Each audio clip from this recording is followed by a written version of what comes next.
Johnson heads to the pocket. Layup. Johnson,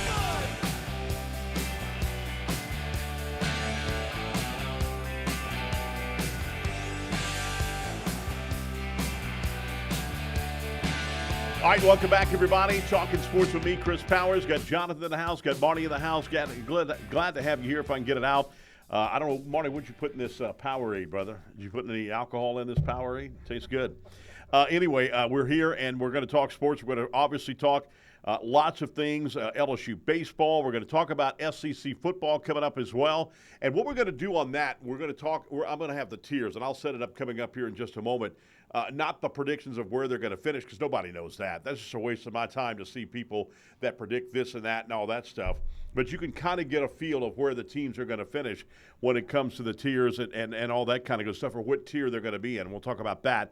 We'll talk about LSU baseball and the tournament. We'll talk about LSU softball, and the SWAC tournament begins this week as well. We start with LSU baseball. And, you know, I know a lot of LSU fans are like, oh, we'll be fine. They're the number one team in the nation and ranking-wise and stuff of that nature. But, the only thing that scares me, a few things, are, number one, basically across the board, and they're the third seed in the SEC tournament. Starts this week. They get a double bye. I understand all that. Right now, what concerns me is their record away from Alex Box Stadium. With the two victories they had this past weekend against South Carolina, makes them 8-8 on the year. 8-8 on the road. Now, they're 4-0 in neutral site games. That was in Arlington, Texas, and also in Frisco, Texas, when they played earlier this season. But they're 8-8 on the road, and that's all obviously mostly SEC games they've lost.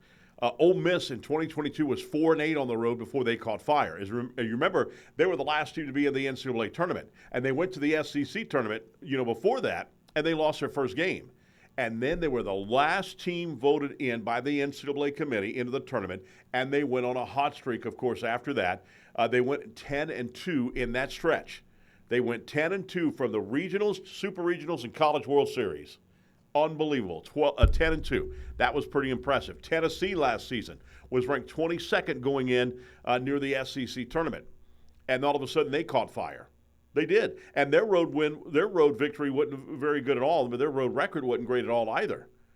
They were 4-3 on the road before they went into that big streak from there, and they went 5-1 in the College World Series, and they won 3 games in their regional and took 2 out of 3 in the super regional against Evansville, for God's sakes. So they did well. 2 years ago, LSU won the national championship, but Wake Forest and LSU were dominant all year long. They were the 1 and 2 teams all year. It was LSU for most of the year. Then Wake Forest got number 1 towards the end. And when LSU and Wake Forest played in that first game of the College World Series, Wake Forest won and put in a loss on LSU's deal. Then LSU comes back, and it has to beat Florida. And then LSU comes back and beats, remember, they beat Wake Forest twice to get to the finals against the Florida Gators. And then they beat the Florida Gators. They played Tennessee, by the way, not Florida. They played Tennessee when they beat Tennessee that year. So, and LSU wins the national championship. They were 9-5. They went on a 12-5 on the road that year, and they were 9-5 at neutral sites. LSU took 2 out of 3 versus South Carolina. It shouldn't have been that. They should have swept South Carolina. South Carolina won 5 games all season long in the SEC, and with that, they took 2 out of 3. They should have won the first game. It was a come-from-behind win for South Carolina in a crazy deal, but they shouldn't have been close to that. And I understand that. I know all of you guys are talking about that. My whole thing is that LSU lost road series they should have won to Texas. They really should have won that one. They won the first game and should have won the other 2 games there too, at least 2 out of 3. They got swept by Auburn. And Auburn has been their Achilles heel for a couple of years now for baseball. And they got beat, 2 out of 3 to Texas A&M, which they shouldn't have won. Texas A&M might not even make the tournament. They may not even make the NCAA tournament. They're going to be one of those last teams in kind of a deal. They really struggled throughout the rest of the year. Jonathan, I know you're not nervous about this team. I know you have a lot of confidence about this team, but I'm going to tell you this. If I was a betting man, I wouldn't go to Vegas on anybody in college baseball in the top 20 at all, and that includes LSU. I wouldn't do it. What say you? Yeah, it's a great point, Chris, and we've really seen these teams beat each other up in the SEC gauntlet. It's the superior conference in college baseball, without a question, basketball, football, and certainly baseball. It's just so tough. You see a team like A&M with this stuff. So it was preseason #1, and then a terrible start in conference play. But you know they're talented, and that series is really tough for LSU. And not surprised they did drop one at South Carolina. Of course, Paul Maneri, longtime LSU head coach, is over at South Carolina now. That was their World Series. They were playing to upset the #1 overall. Of course, Kenny Anderson didn't start the first game of the series, so it was on the short rest. Of course, Thursday game. I'm not worried about LSU.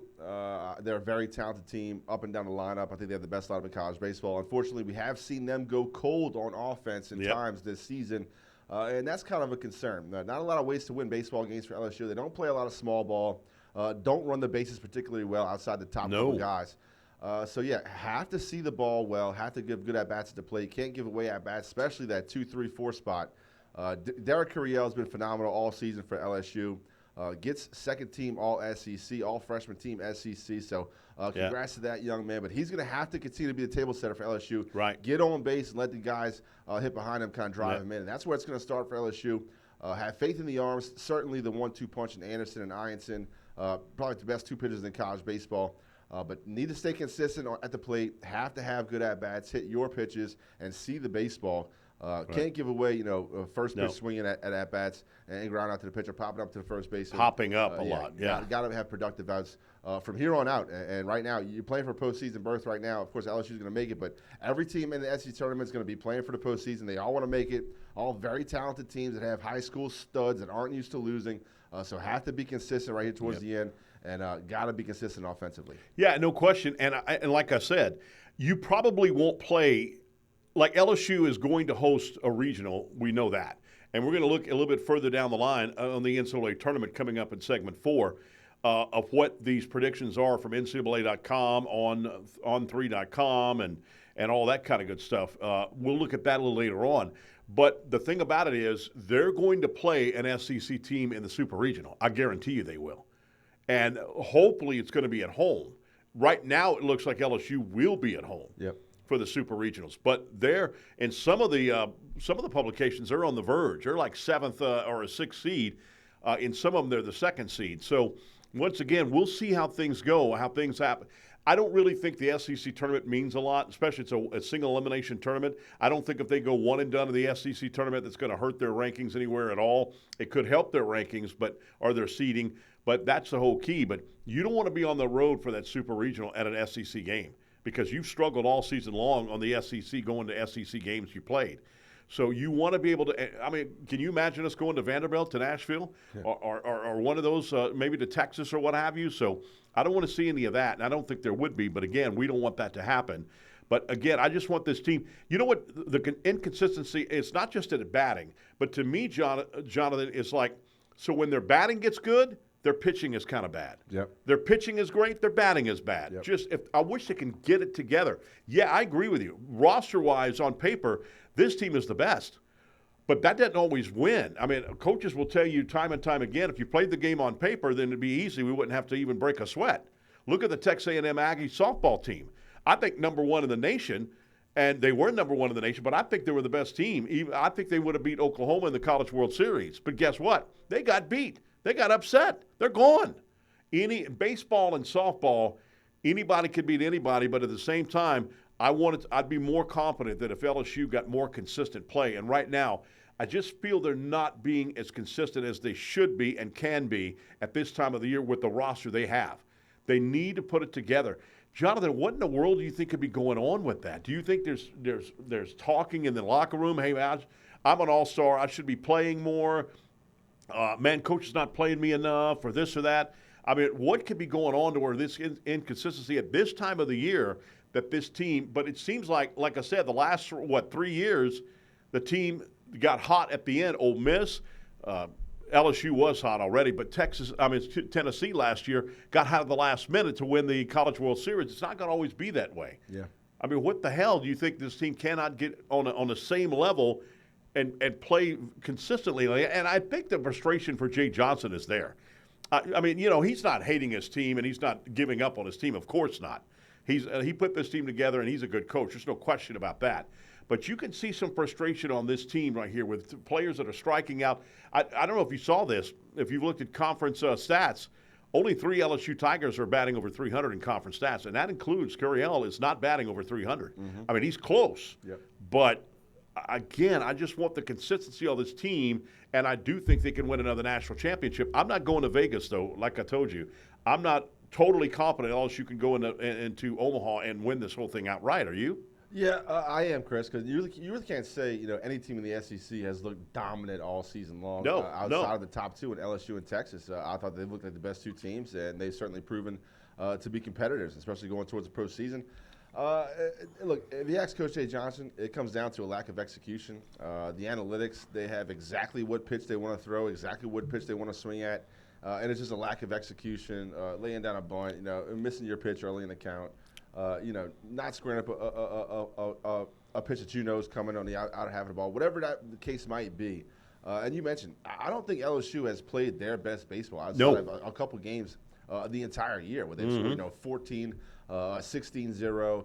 And it's tough, Chris. I mean, I attribute it to lack of execution, but you have to give credit to the opponent. These baseball players have been doing this since they were 4 years old. They teach technique at such an early age now. Kids are working on, diving their backhands in the hole and getting the balls up the middle, spin throws to first base. It's just a lot more technical training goes into these young players. By the time they get to college, they're already making $1 million in NIL. They have, getting pulled 18 different directions with school and practice and friends and family and girlfriend. And it's just really tough to get everybody to pull the same direction, hold the rope, as Coach Skip Burby used to say. But look, Coach Jay Johnson understands all these things.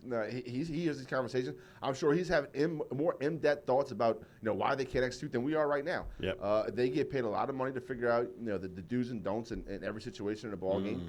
And lucky for LSU, I think they have one of the best coaching staffs in the league. And I think Coach Jay Johnson's going to be right there, ready to go. If he has to tweak a lineup, he has to make a guy coming out the bullpen that was supposed to start on Sunday. He's not afraid to make moves. Guy's got a national championship ring for LSU, so very comfortable. He knows he has a very talented team, and it comes down to execution for Coach Jay Johnson. No question about that. And look, I think we got the best coach. I'm like you, in the nation. I really do. I really think he's unbelievable. And I didn't know much about him until he came to LSU. I know he was successful Arizona, but again, I wanted the Tennessee coach. But I wouldn't want his attitude. That guy is unbelievable. All right, coming up next, we're going to talk more about LSU or NCAA baseball coming up in a moment. But now, coming up next, we're going to talk about SEC football. We can always talk about SEC football. Nobody ever gets tired of talking about SEC football. Well, everybody comes out with their top 16 teams and all that. This team is going to finish 16 here with a record here. I've done it before. It's all in fun. Nobody knows what's going to happen. Nobody knew LSU would win that 2019 national title. Nobody knew Auburn would be bad for this long. Auburn has always been pretty up there and what have you. I do know that Alabama won't be the same because Nick Saban's not there, and even Nick Saban couldn't win with the new model of college football now. That's why he left. That's a big reason why he left. I mean, look at Alabama. They hadn't won a national championship now. 2020 was their last year. They're going on 5 seasons this year without winning a national title. And now Georgia is going to be going, 2 seasons without winning a national championship? This will be season 3. This year, the start of this season will be 3. So, again, when we thought Georgia was going to run the table, now they're not seeming to do that. And now it also seems that Georgia lost a lot of positions last year. Georgia may not be in that tier 1 like we think. And that means, what I mean by tiers is there's 16 teams total, and we do 4 tiers. We do 16. Start with 16, and we're not, and I'm also not ranking them what I think that Mississippi State's going to be the 16th team in the SEC. I think they probably will, but I'm not ranking them like that, and in Arkansas and what have you. So what I did was here, I looked at their strength of schedule. I looked at the players they've got coming back, what they did in the transfer portal, what they did in recruiting class, how many players they lost and what have you, and I put them into 4 tiers with 4 teams each. And some of them going to shock you. Some of them may. Where did I put Tennessee? How bad is Tennessee going to happen, be where Nico left? What about Auburn? Auburn looks like they could possibly have a good football team. Georgia has such a tough schedule as far as the games they've got to play. Some of them are at home. Tennessee, like we mentioned, they got an easy schedule. They got the easiest schedule. They're tied with Missouri for the easiest schedule in the SEC. So, and these easy schedules are teams that played last year. Their winning percentage from last year how they're going to be for this year. That's where you come up with the easy schedules and what have you, because nobody knows what's going to be great this year. Nobody knows that. So that's why I did these 4 tiers. We're going to do that in the next 2 segments about SEC football, where I think these teams will do, and we'll do that when we come back as we continue to talk sports with me, Chris Powers, Jonathan in the house, Marty's in the house, back after this time out right here on Talking Sports with Chris Powers on Pelican Sports TV.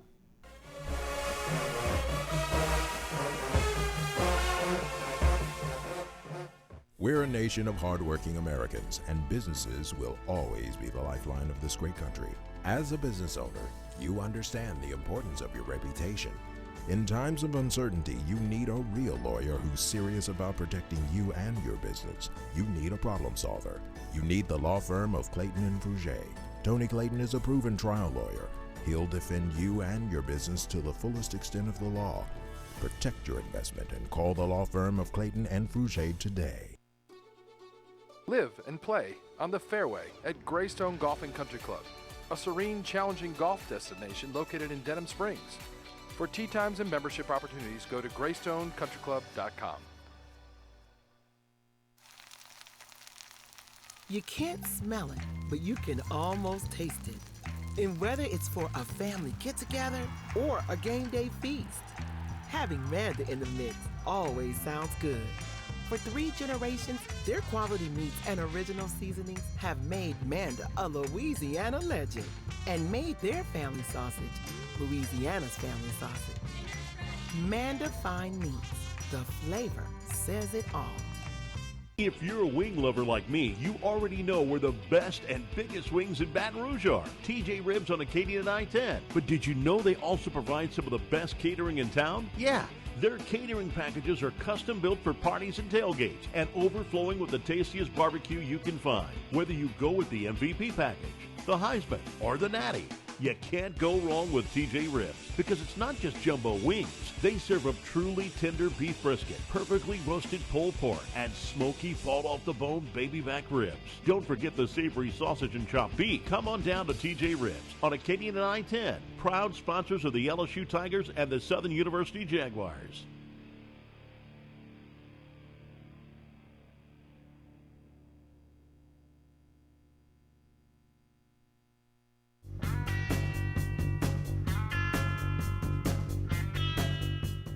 All right, we begin with Tier 4. These are teams that will finish from the middle to the last. First start Mississippi State. They had the most transfers out of Starkville than any other team in the SEC. Quarterback Blake Shapen returns, but that's it. Their schedule is the second toughest in the SEC for 2025. Opposing opponents last year had a 66% of games they've won last year. At Southern Mississippi, also home games at Northern Illinois and Alcorn State might be their only wins overall as they travel to Texas A&M, Florida, and Missouri. They also host Tennessee, Texas, Georgia, and Ole Miss at 11 a.m. on Black Friday, and nobody is happy about Black Friday being at 11 a.m. Or correction, the Egg Bowl at being at 11 a.m. That's absolutely ridiculous. Both Ole Miss and Mississippi State fans are crying about that. That's TV that dictated that. 11 a.m. on Black Friday, that's absurd. Another team that I think is going to be in Tier 4, this one's, to me, easy, Arkansas. I was shocked when they gave Sam Pittman another year. Great offensive line coach, but he is 30-31 in 5 seasons for the Razorbacks. They have some transfers, and this team is a team that won't win a championship but could play a spoiler a time or two this season. Arkansas, though, has the toughest schedule in the SEC. Number 1, hardest schedule. Last year's opponent had a 68% winning percentage. They travel to LSU, Ole Miss, Tennessee, and Texas, as they'll host Notre Dame, Texas A&M, Auburn, Mississippi State, Missouri, as well as an easy home game with Alabama A&M and Arkansas State. Another team I think is in the Tier 4 is Vanderbilt. Yes, this one might shock you, but I don't see the same magic as last year. They lost 3 out of their last 4 games from last year, but surprised Georgia Tech in the Birmingham Bowl with a 35-27 victory. Head coach Clark Lee has the luxury of quarterback Diego Pavia back for another season along with tight end Eli Showers. They do have 14 total returners from last season, so this could be wrong. They could be in the Tier 3, but I don't look for them to go any higher than that. They do have 14 total returners from last season, so they have the 10th toughest schedule in the SEC with a trip to Virginia Tech to open the season and to South Carolina. They'll go to Alabama, Texas, and Tennessee. They'll host LSU, Auburn, and Kentucky for their refurbished stadium they have in Nashville.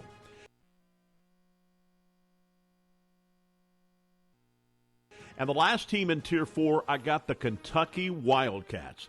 This thing, that keeps this team from the next level is their strength of schedule with the third hardest in the SEC. Their opponents won 65% of their games last season, and they host Texas, Tennessee, and Florida. They travel to Georgia, Auburn, Vandy, and Louisville. They did get Texas A&M transfer quarterback in Zach Calzada and wide receiver from Alabama, Kendrick Law, but they have very inexperienced offensive line. They were 4-8 last year. I don't see much improvement for them teams for this year. So again, in Tier 4, it's Mississippi State, Arkansas, Vandy, and Kentucky. All right, now let's move to Tier 3. This might be some sleepers here that can move up to Tier 2, but they're not going to win a championship. I'll start with Missouri. They got Penn State transfer quarterback and Bo Pribula. Remember, he left the Nittany Lions before the playoffs. He comes in along with ULM running back Ahmad Hardy, and on defense, players like Arkansas safety Jalen Catalon and the University of Georgia five-star linebacker Damon Wilson. Might help on the worst defense in the SEC last year. They are tied with Tennessee for the easiest schedule in the SEC with their opponents last year at 50% winning percentage. They host Central Arkansas, Kansas, Louisiana Raging Cajuns, South Carolina, UMass, Alabama, Texas A&M, and Mississippi State. So big home games for them over in Missouri. Now, road games will include Auburn, Vanderbilt, and Oklahoma. That's why they are 15th, tied for 15th with Tennessee, and the easiest schedule, really, in the SEC. Absolutely unbelievable. All right, next team in this Tier 3 is the Auburn Tigers. They might shock some teams this year and move up to Tier 2, but they have to get their offense and defense to play at the high level. They have Oklahoma transfer quarterback Jackson Arnold throwing to the best wide receivers in the SEC, but will they get their timing down? When will they get their timing down? Keandre Smith and Eric Singleton will get over 1,000 yards each this season because they haven't, at all previous. And their offensive line could be the strongest in the SEC. Their defense was good last season in most spots and is expected to be better this season. They have the 12th hardest schedule in the SEC, which will help to possibly get this team to the next tier. They travel to Oklahoma, Texas A&M, Arkansas, and Vanderbilt as they host Georgia, Missouri, Kentucky, and Alabama in the Iron Bowl. The next team in Tier 3 is the Texas A&M Aggies. I know that's kind of shocking. They could be a Tier 2 team, but I do think they will be a Tier 3 team because they have 14 new players thanks to the transfer portal, including a lot of skilled position players, but they lost a lot. Wide receivers, their biggest change from last season is returning quarterback Marcel Reed. Could struggle passing the football because of the new wide receivers, but he's still a threat to run. He's a dual threat. Mike Elko had a defense that had most tackles for losses last season, and that looks to be good again this year with linebacker Teran York coming back. The Aggies have the 4th hardest schedule in the SEC, though, with road games in Baton Rouge, and they have never won in Tiger Stadium since joining the conference. They also travel to Notre Dame, Arkansas, and Texas, and they host Auburn, Mississippi State, Florida, and South Carolina at Texas A&M. Another team I've got, the last team in Tier 3, might shock you, the Tennessee Volunteers. I think this is a solid pick because of the massive blow of quarterback Nico leaving for UCLA in the spring. They went and got UCLA transfer quarterback Joey Aguilar, but he won't be that effective at all. The psyche of this team could suffer early in the season as they have relatively an easy schedule, as they're, again, tied for 15th with Missouri as the easiest schedule in the SEC. The strength of this team will be their defense. James Pierce Jr. and Will Brooks return at linebacker.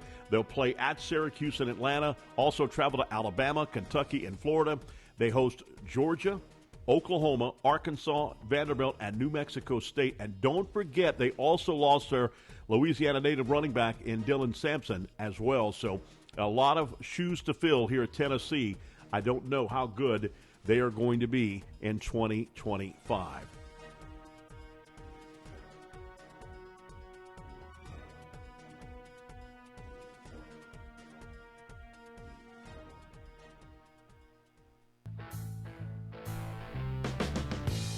So, Jonathan, any shockers there at all that you think?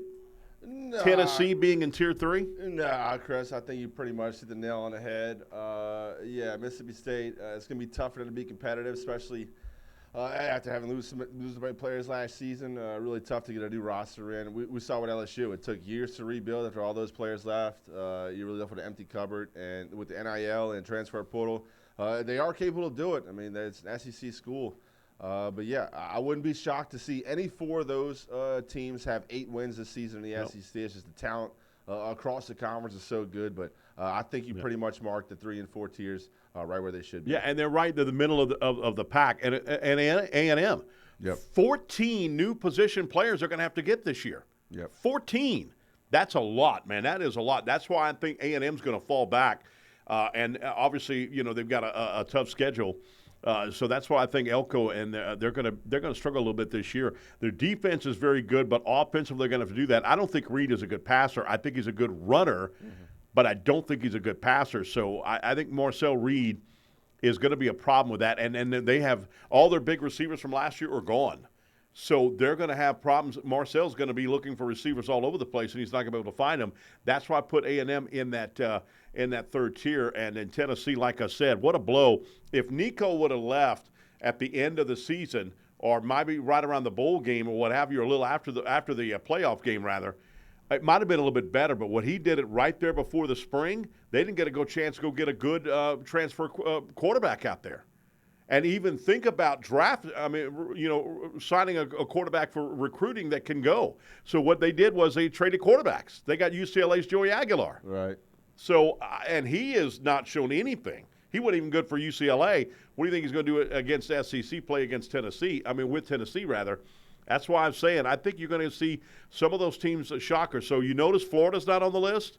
LSU's not on the list. And so we've got that coming up next as we'll take a look at Tier 1 and 2 when we come back as we're talking sports with me, Chris Powers, Jonathan in the house, Marty's in the house. Back after this right here on Pelican Sports TV.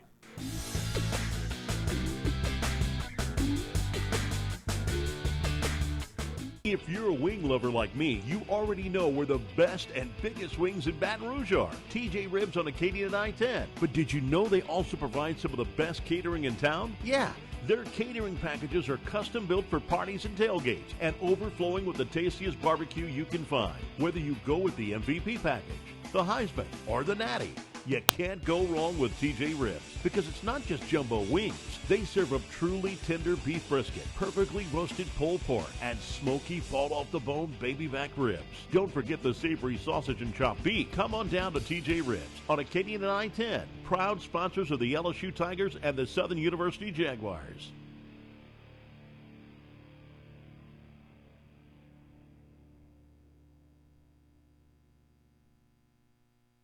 We're a nation of hardworking Americans, and businesses will always be the lifeline of this great country.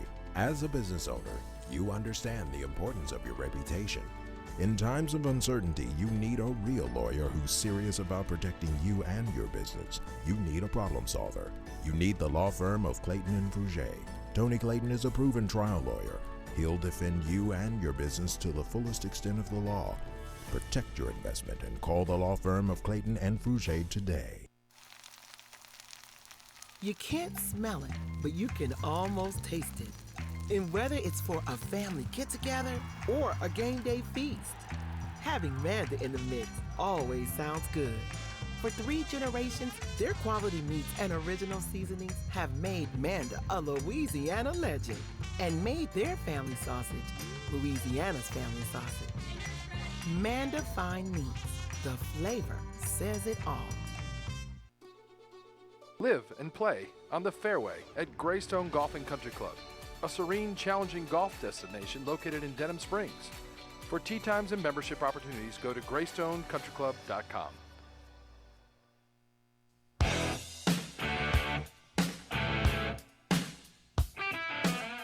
All right, the first team in Tier 2, give me the Oklahoma Sooners. Something is wrong here when they have 4 5-star quarterbacks have left Norman. I think Venables is an excellent defensive coordinator, and we're going to get a chance to see that again this year, too, because he's going to be calling the defensive plays. Until Oklahoma gets serious about spending big money on the top-notch coach, you're going to continue to get this kind of ranking. They get some new personnel. Venables, as we mentioned, will be the defensive coordinator, kind of in a way. He'll call defensive plays. And offensive coordinator Ben Arbuckle, new offensive coordinator, comes in as the play caller and quarterback coach. They have a new quarterback, and he should be a star one day, in John Mateer, and he'll be behind a mature and strong offensive line. But the wide receiver room has huge question marks. How long will it take them to get the new offensive scheme? The defense should be strong with Marvin Jones Jr. returning on defensive line, and linebackers could be the best in the SEC with Kip Lewis and Kobe McKenzie as well as Kendall Davis. The cornerbacks will be the weakest link to this team. The Sooners have the fifth hardest schedule in the SEC with home games with LSU, Auburn, Ole Miss, and Missouri. Road games will be in Temple, and of course they'll play, in Dallas, Texas, against the Texas Longhorns in the Red River rivalry, and they'll go and play at South Carolina, Tennessee, and they'll also travel to Alabama this year. Another team I think will be right there on Tier 2 will be the Florida Gators. Now, how much will the Gators improve this year? This could be a coach distraction, meaning that when Napier loses his first game, the fans will start chattering early. And that first tough game is in Baton Rouge against LSU and Tiger Stadium on September 13th, because they open with two easy home wins in Long Island U and South Florida and the Bulls. They have the seventh hardest schedule in the SEC with road games with Miami, Texas A&M, Kentucky, Ole Miss, and Georgia in Jacksonville, of course. Home games include Texas, Mississippi State, Tennessee, and Florida State. The Gators will have quarterback and DJ Lagway back as he'll throw to wide receivers Dallas Wilson, who had a good spring, along with UCLA transfer and J. Michael Sturdivant, and Eugene Wilson III will give him good targets. The question mark comes at defense, though, which might keep them from being in Tier 1. South Carolina also will be, I think, in Tier 2. Lenoria Sellers is back, and if he stays healthy, could be a huge plus for this team. Their offense will be good, but they have transfer wide receivers for the Gamecocks and waiting for an NCAA to clear Rashall Faison from Utah State. The defense gets Dylan Stewart, defensive end, back, but lost half of their defense to the draft and eligibility. South Carolina has the eighth toughest schedule in the SEC, including a trip to Baton Rouge to play LSU, as the Gamecocks will be looking to, forward to that game to get momentum because they felt that LSU stole one in Columbia, South Carolina last year. I don't think so. I'd tell you if I thought LSU lost that game. I don't think LSU played their best game. They had to come back and win that game. However, I think the roughing the passer call was correct, and a couple of other calls I think were correct that South Carolina said that was not. But I'm watching game film, and I'm seeing it. I'm telling you that was the case on that. So they're going to, again, play at LSU in Baton Rouge. They haven't won in years in Baton Rouge. They also open with Virginia Tech and Atlanta. They play Vanderbilt, Kentucky, Oklahoma, Alabama, Clemson, all at home, and they travel to Ole Miss and Texas A&M. And the last team in Tier 2 this year will be the Ole Miss Rebels. Yeah, new quarterback and Austin Simmons will be the biggest factor for them getting to that next level. They have a lot of shoes to fill, and not just a quarterback, but wide receiver as well. Once again, they have the top 5 transfer class. They got 29 new players to rebuild. They have several holes to fill at cornerback, safety, as well as defensive line could be the strength of this team. They have 14th hardest schedule in the SEC with home games with LSU, as the Tigers haven't won in Oxford since 2019. That's the year they won the national championship. Other home games include Arkansas, Tulane, Washington State, South Carolina, and Florida. They'll travel to Kentucky, Georgia, Oklahoma, and Mississippi State. So that is Tier 2. Again, those teams are the Oklahoma Sooners, Florida Gators, South Carolina Gamecocks, and the Ole Miss Rebels. Now, we're into Tier 1. Any of these teams could win the SEC championship and could be in the SEC title game. We'll start with the LSU Tigers. The two biggest question marks this year is, of course, the first one, the offensive line, as the Tigers have to replace 4 offensive linemen and 5 if you count tight end Mason Taylor, because he was a good blocking tight end. Garrett Nussmeier will be good if the offensive line can protect him. He'll be in New York for another Heisman run if they can. The other question mark for the Tigers will be so many new transfers. How long will it take them to get to be one big unit? Nussmeier will have Aaron Anderson to throw to. He also could be a potential Heisman Trophy candidate because he is a very good wide receiver. And if them two get on the same page, Aaron Anderson could have a huge, huge year.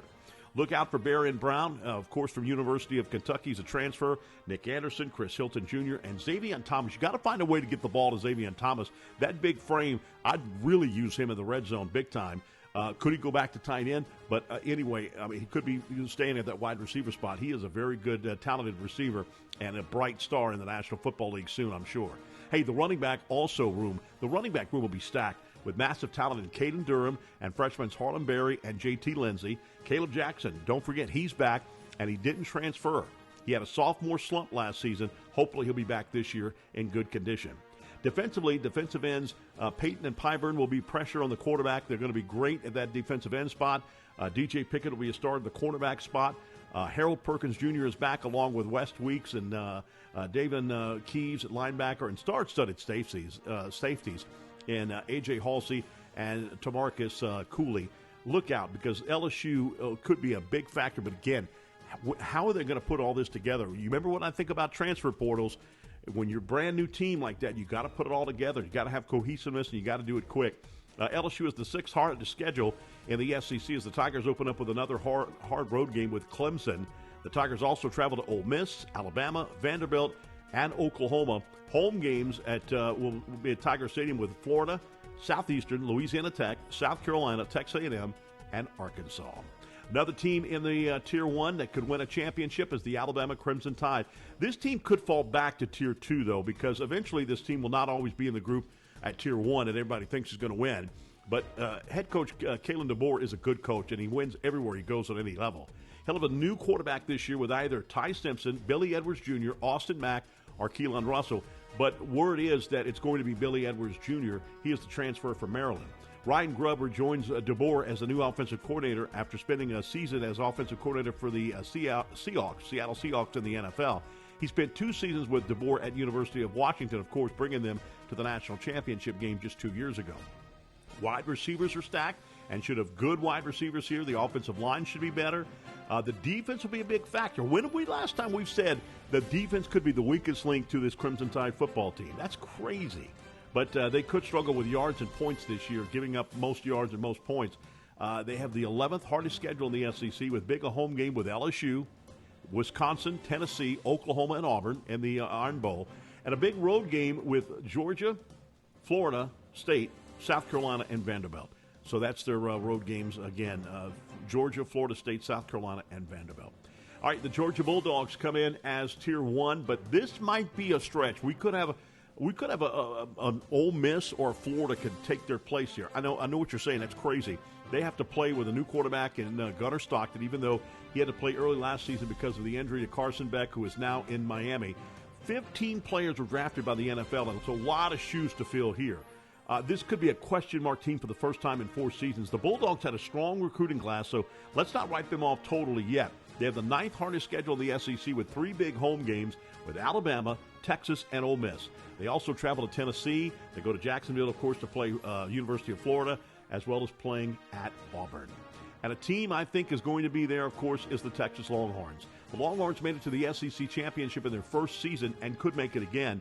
The Houston Chronicle claims that they've spent $35 to $40 million on their roster and will start the highest paid player of the NIL era in New Orleans' own Arch Manning.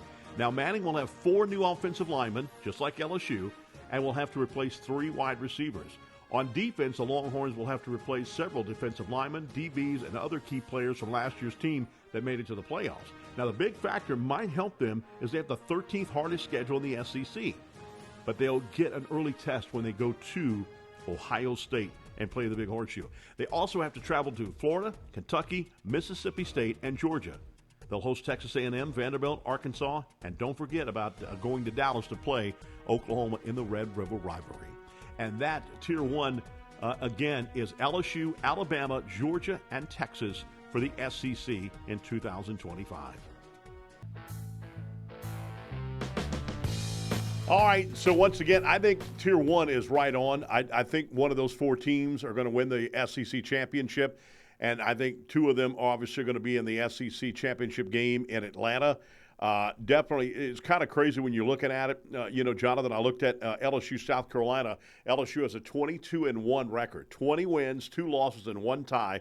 The first game that South Carolina and LSU ever played was in the 1930s, and South Carolina won that game. Since then, they've only won 1 game since that, and that 1 game they won was in Baton Rouge. They've only won in Baton Rouge just 1 time. Yep. So South Carolina could drop out of that Tier 2. I think it's a possibility. Tennessee could take them in because Tennessee has a weak schedule, like I said. But again, how do you think that Nico leaving is going to – you think it's going to mess that team psyche up? Oh, yeah, for sure. You lose a proven leader on the field, a guy who led your offense pretty much every snap of last season, a guy that was a Heisman hopeful at some point last year.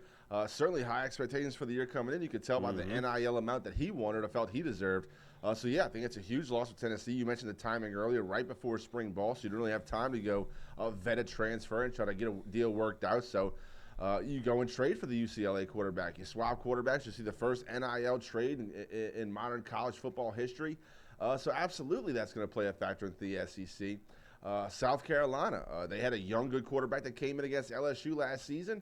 What are they going to look like on offense? They lose the big body running back in Saunders, but that team had some firepower last year. And you mentioned Georgia and all the unknowns right there. They lose their quarterback to Miami and Carson Beck, another proven winner in the SEC. So I'm not going to write off Kirby Smart. I think he's one of the best coaches in the league, if not the country. And I believe LSU is going to be right there at the end, just like you. And I think Texas is going to be right there at the end with Arch Manning. And it's going to come down to quarterback play. And I think LSU has a great shot with Garrett Nussmeier. A lot of experience, waited his turn, great arm, good head on his shoulders. And LSU absolutely loaded at the wideout position. Right. Did a lot of good additions in the transfer portal. So expectations couldn't be higher in Baton Rouge. Of course, you have to start off week 1 against Clemson. We learned it's going to be a 6:30 kickoff, going to be a night game. So got to start off the season strong. Got to get 1-0 for the first time in 6 years. In a hostile environment, too. I mean, they have a good environment there. It's not Tiger Stadium, but they do have a good environment there. And how about playing Florida so early? This will be the second earliest time they've ever played, and I had to go back to look at their schedule. The very first time that Florida and LSU played was on September 25th. 1937. 1937. So this is the earliest, I'm going to keep hitting that mic. This is the earliest they will ever play. Can you imagine Florida on September 13th? Are you kidding? Yeah, Chris, the rivalries that we saw kind of go to the wayside last year. You had 2 more teams in the SEC, so scheduling is going to get messed up somehow. I don't like it. I don't like playing Florida that early. Got to find out who you are first, especially in a team like Florida that always brings their A game for LSU. They want to win that game. It's a rivalry, just like the Auburn game, just like the Alabama game, just like the Ole Miss game. Lots of history. I would like to have a few more games under LSU's belt before taking on Sun Belt Billy and those Gators. But it's going to be a make or break year. We saw Florida Gators get hot last year and certainly make some noise with a lot of young guys. Had to play a lot of true freshmen. Which gives you some momentum moving into their sophomore season. Billy Napier's, I believe, 3rd year at Florida. I might be wrong. Might be his 4th. But it's going to be a road test, a tough test, Chris. And hopefully Coach Brian Kelly, look, I'll say it again, have to start the season off with a win. Cannot go 0-1 again for the 6th year in a row. No. All the money spent in the transfer portal, expectations, the starting quarterback coming back for his last year eligibility. Just a whole lot working towards LSU favor. If you want to be in the dance at the end, you got to start off strong. No question about that. Last time, by the way, Florida won in Tiger Stadium was 2016. The last time South Carolina, and only time South Carolina won in Baton Rouge, was 1994. Hey, good year. I mean, isn't that crazy? Vintage year. Yeah, and so also, too, LSU last time they won in Alabama was 2019, the national championship year. Yep. Alabama, since 2000, has lost only 1 game at Bryant-Denny Stadium. 1 game. I think LSU's going to win. I think LSU's going to go. My question is, like you made it mention of that. What if we lose to a Clemson? And you're kind of nervous about the Florida game. What if we're 2-2 at that point? Yep. I mean, obviously, and then we get hot at the end and we just missed the playoffs. Yep. I mean, that's a possibility. I don't know. But like you said, LSU start. But my big key thing is the transfers. They got good transfers. Are they going to be on the same team, knowing that means, okay, so wide receiver and quarterback, you mentioned it. It's great. Me, it's that big offensive line. Yep. Are they going to be able to protect? Because if you don't, I don't care who's the quarterback. Derek Carr. That's what happened with Derek Carr at New Orleans. If you don't have a good offensive line, you're not going to be able to run the football, and you're not going to be able to pass the football. Jonathan, they got 4 offensive linemen. The only one's coming back is the center, and Mason Taylor, a good blocking tight end, is gone. Yep. You got 5 guys on that freaking offensive line that are gone. Yep. That scares me immensely there. But I do think LSU is loaded. And I'm telling you, if Brian Kelly and them don't make the playoffs, you're going to hear the biggest roar from Tiger fans. It's going to be life miserable here in Baton Rouge for Brian Kelly. I don't think so, and I don't think you think so as well. CBS Sports, by the way, has LSU in the playoffs playing against Oregon in Eugene, and the winner of that goes to the Rose Bowl to play Ohio State. That's what they have right now. LSU's never played in the Rose Bowl. They played in the stadium against UCLA, but they've never played in that Rose Bowl. So it'd be interesting to see that, to see what happens. But anyway, that's where the predictions think. And again, nobody knows how this is going to happen. Nobody knows what's going to happen with the rankings. That's why I decided to do tiers instead of what positions I think they're going to finish. I did tiers, and even that you still don't know. When we come back, we're talking SEC and NCAA tournament baseball. What are they going to do with LSU softball? And Southern playing in the SWAC tournament this week as well. Will they make it to the NCAA tournament? We'll talk about that as we continue with Talking Sports with me, Chris Powers, Jonathan, and Marty in the house. Back after this on Pelican Sports TV.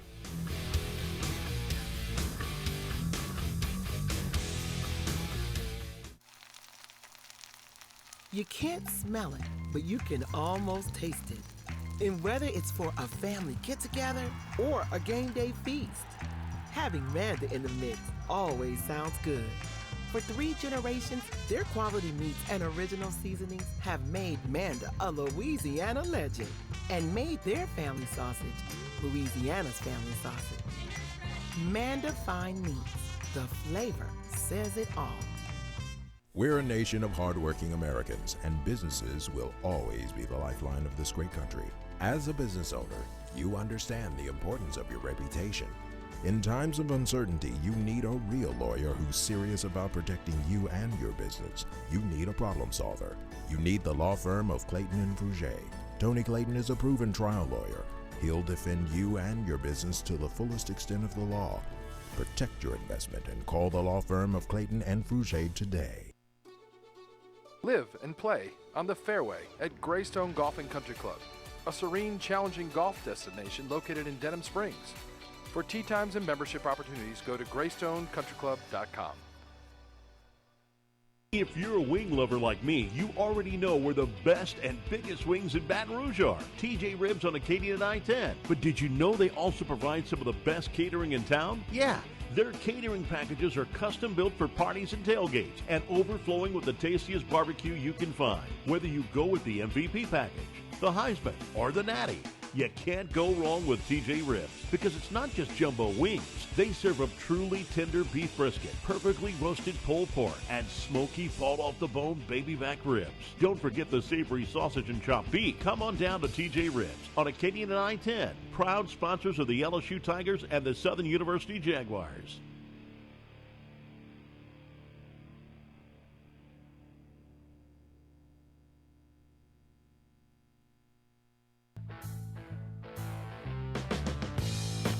All right, SEC baseball, man. This thing, the only slow time I've got in all the whole year with everything to do is between baseball and football.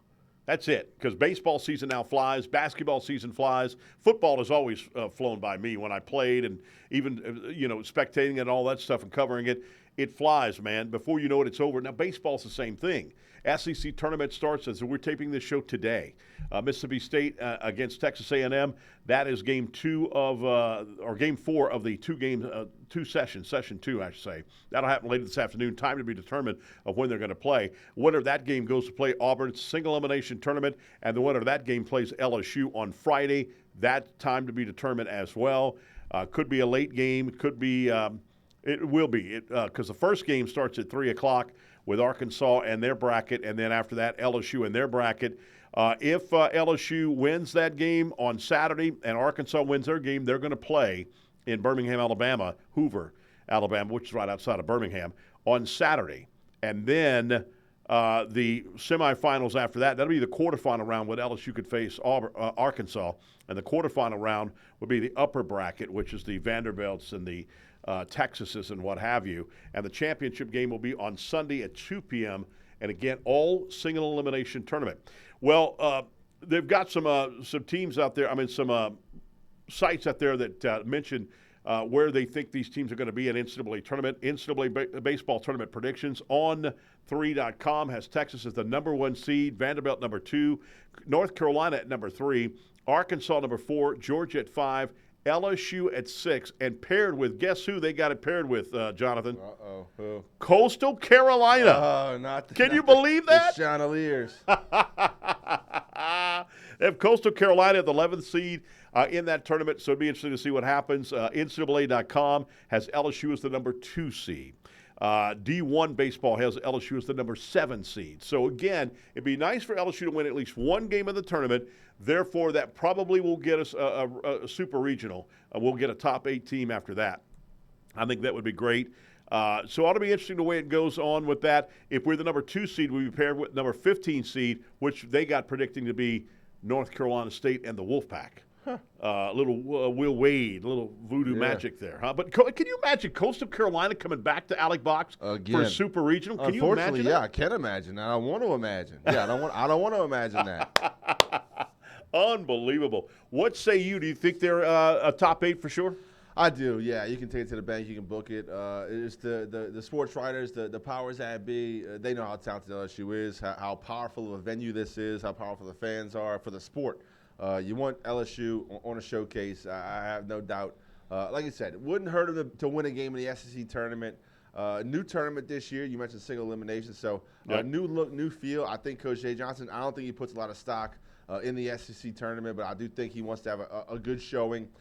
Keep everybody healthy for sure. That's going to be the most important. But, yeah, get through the SEC tournament. Look who you're going to host in that regional. And I have no doubt LSU will be hosting a super regional in Baton Rouge.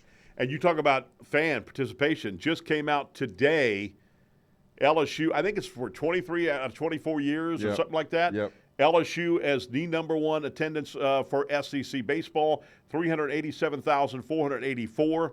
Total fans watched LSU baseball at Alec Box Stadium. Razorbacks are number 2 at 356,663. Mississippi State right there at number 3, even though they fired their coach, a national championship coach. A guy brings a national title, to the only one to bring it, and he's fired midway in the season. 330,009 people at Ole Miss at number 4 at 308,917. This one shocks me. South Carolina at number 5 at 251,414. They're so far away from the top 4. But still, we saw there were more LSU baseball fans last weekend at South Carolina than South Carolina fans. Yeah. So that was unbelievable. That just came out today, so congratulations. Also just coming out today, this is breaking news as we're taping the show. Softball pitcher Sydney Berzon is expected to go into the transfer portal. Doesn't know if she's going to go, but right now her intentions, according to people close to her, saying that Sydney Berzon is going in the transfer portal. What to do with LSU softball? It's unbelievable. Embarrassed last week in their own regional against Southeastern. I got a lot of friends at Southeastern, so I do not want to bash Southeastern. Congratulations. That was their national champion. They knew they weren't going to beat Nebraska. They wanted to beat LSU, and they beat them twice. They outsmarted LSU. They outplayed LSU. They did everything better than LSU did. That's embarrassing. With the resources LSU has and the type of money that we could possibly get for NIL, that should never happen. LSU should never lose a game in the state of Louisiana, especially at tournament time. That is unbelievable. Beth Harina says, outside of the building it may look bad, but inside the building we know we're building a team. She said this right after they lost. But today comes out that Sydney Berzon, their number 1 pitcher, could be leaving. Also, she also announced and admitted that Sydney Berzon was injured all season long. We knew that because, look, she struggled in that Southeastern game, especially that second game. She massively struggled. Oh, my goodness, she looked horrible. The one thing that Scott Ravelli wrote in his Advocate column that they should keep Beth Tarina. Okay, I can go with that because they do have the number 1 team in the nation coming in. But the problem with LSU softball was the errors, and they had the most untimely errors I've ever seen in my life. Untimely errors and runners in scoring position they left on base. Unbelievable. They had a lot. They had bases loaded several times. They were getting on base pretty easy in that South Carolina game, in the Southeastern game, both times. But they couldn't get the runners in from scoring position. That's the problem. So the problem is that this program softball is going backwards or at standstill. It's really at a standstill. So 2017 is when they went to the College World Series, the Women's College World Series. LSU went there. They were number 3. They finished number 3 that year. Well, 2018, they finished 13-10 in the SEC. Started great offseason before the SEC, rather, but struggled in the SEC at 13-10. They lost to Florida State in the Super Regionals at Tallahassee. 2019, they were 14-10 in the SEC, losing to Minnesota in the Super Regional there in Minnesota. That should never happen. It should have been at LSU. 2021, 13-11 in the SEC, losing to Florida State again, but this time it was in Baton Rouge. So they can't beat Florida State. 2022, 13-11. SEC losing in the regional at Tempe, Arizona. Then in 2023, again another 13-11 season. They lost to Louisiana and the Raging Cajuns in the regional in Baton Rouge. That's the second time they've lost in a regional against a Louisiana team. In 2024, they went 12-12 in the SEC after having a big pre-SEC season, and they lost to Stanford in the regionals. And this year, 12-12 again. So this team has gone a little bit backwards, and they're staying right there at 12-12. From 13-10, 14-10 to 13-11, down to 12-12 now. Okay, does Beth Torina get one more year? Maybe you got to. Scott Woodward has already come out and said they will give her one more year. Hopefully they will. This is tough, Jonathan. It's tough to watch that. I mean, it was almost as tough as the Saints because I'll tell you what, they've surpassed the Saints in blowing games. I mean, I thought the Saints wrote the encyclopedia. Well, LSU just rewrote the book because I'm telling you, softball, wow. Yeah, and I know Coach Beth Torina is a very lovely person. Love her to death. She's always been very friendly. I know you're close with her too, so I'm not going to say anything bad about her. I will just say congratulations to the Lady Lions. That was an outstanding performance they put on in Baton Rouge in front of a lot of hometown fans. You know, those girls that from Louisiana grew up watching LSU softball, so it meant a lot to them, and they certainly played like it. So congratulations to them. Congratulations to both teams on great seasons. I will say about Coach Beth Torina, it really all depends on what the LSU standard is going to be. This team has been pretty good for a long time. Never been elite. Never been contending for national championship. And for most programs out there, that is the case. It takes a lot of time, development, money, you name it. A lot of resources go into softball, especially softball programs that are trying to win national championships. And I think Coach Beth Torina is a fantastic coach. She's done a great job for LSU. You cannot take away all the wins she's had in the purple and gold, but unfortunately, I do not see this team competing for national championships next year or the years to come without a change in leadership, whether it's lack of execution, getting in players, playing the right players. Just hasn't worked out to be at the national championship level, and I think that's okay. It just depends on what the standard is going to be for LSU. Right. SWAC baseball this week in Birmingham. Southern is the 7th seed and will play FAMU, the number 2 seed, on Wednesday at noon. A double elimination tournament. Winner gets into the NCAA tournament. A lot of them have NCAA.com is Bethune-Cookman going to Tallahassee, and so does D1 baseball. Well, baseball is here. We'll talk more about the NCAA tournaments next week, what happened in the SEC tournaments and the SWAC tournament.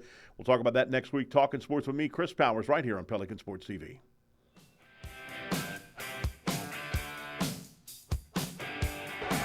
Rocks and fires. Tommy White with it.